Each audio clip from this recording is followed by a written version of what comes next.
Hey Beatles fans, welcome back to the channel. Today, we're diving into one of the most fascinating and transformative chapters in music history, the Beatles' psychedelic journey from Sgt. Pepper's Lonely Hearts Club Band, through Magical Mystery Tour, and into the sprawling depths of the White Album. Hit that like button and subscribe for more music deep dives. Let's get into it. The peak of psychedelia, Sgt. Pepper. Released in June 1967, Sgt. Pepper's Lonely Hearts Club Band wasn't just an album, it was a revolution. Psychedelia had already started creeping into Beatles music on Revolver, but Pepper was the moment where the band fully committed to an alternate identity, a conceptual framework, and an explosion of studio experimentation. The songs were rich in orchestration, effects, and symbolism: Lucy in the Sky with Diamonds, A Day in the Life, and Being for the Benefit of Mr. Kite, pushed the boundaries of what pop music could be. It was the sound of a band breaking free from the limitations of being just four guys with guitars. It was also their first major album created after retiring from touring, which meant they could now live fully in the studio, becoming sonic adventurers. But even within this colorful, transcendent experience, something else was growing: an individualism. Paul McCartney was increasingly taking the reins, while John Lennon was delving deeper into abstract surrealism, and George Harrison was getting more invested in Indian spirituality and music. The unity was still there, but cracks were beginning to form. Magic turns murky. Magical Mystery Tour. Magical Mystery Tour, released later that same year in December 1967, was a strange beast.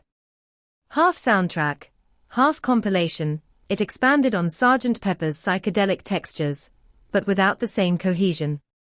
Tracks like I Am the Walrus and Strawberry Fields Forever were brilliant, trippy masterpieces. But the project as a whole felt more confused.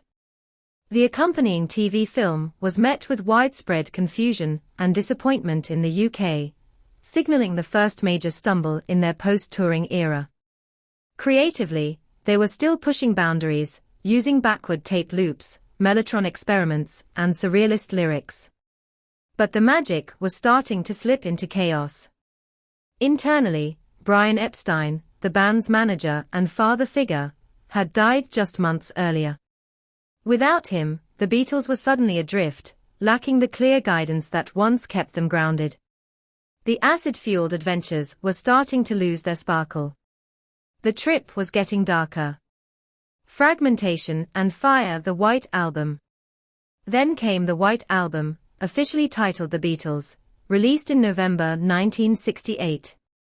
Gone were the psychedelic visuals. Gone was the concept. The colorful excess of Sgt. Pepper was stripped away, replaced by a stark white cover and 30 tracks that veered wildly in style, tone, and intention. This was not a group effort. This was four individuals recording under the name The Beatles. Paul was doing polished pop like Martha My Dear and Obla-Di, Obla-Di. John was diving into primal, raw, sometimes terrifying material like Your Blues and Revolution 9. George was finally coming into his own with While My Guitar Gently Weeps and Long, Long, Long. And Ringo, well, even Ringo walked out briefly during the sessions, fed up with the tension. Recording was fragmented. Band members worked in different studios at the same time. Arguments were frequent. Yoko Ono was now a constant presence, symbolizing a new direction for John, one that increasingly pulled him away from the band. Despite the chaos, the music was brilliant. The White Album was everything at once: folk, metal, ska, proto-punk, lullabies, avant-garde noise. But it felt more like a breakup letter than a team effort. Growth, burnout, and the inevitable end. From Sgt. Pepper to the White Album, you can hear the Beatles grow, not just as artists, but as people. They explored the limits of sound and self-expression, but they also drifted apart. The psychedelic journey opened doors to inner worlds, but it also magnified their differences. John was becoming more political and inward. Paul was still driven to keep the band commercially and creatively relevant. George had spiritual depth and songwriting ambition, often unfulfilled. Ringo was caught in the middle, loyal but weary. By the time the White Album came out, they were no longer a band in the classic sense. The dream of four friends changing the world together had splintered into competing visions. The trip that started with kaleidoscopic optimism was now tinged with fatigue and frustration. And though they'd make one last studio masterpiece with Abbey Road, the writing was on the wall.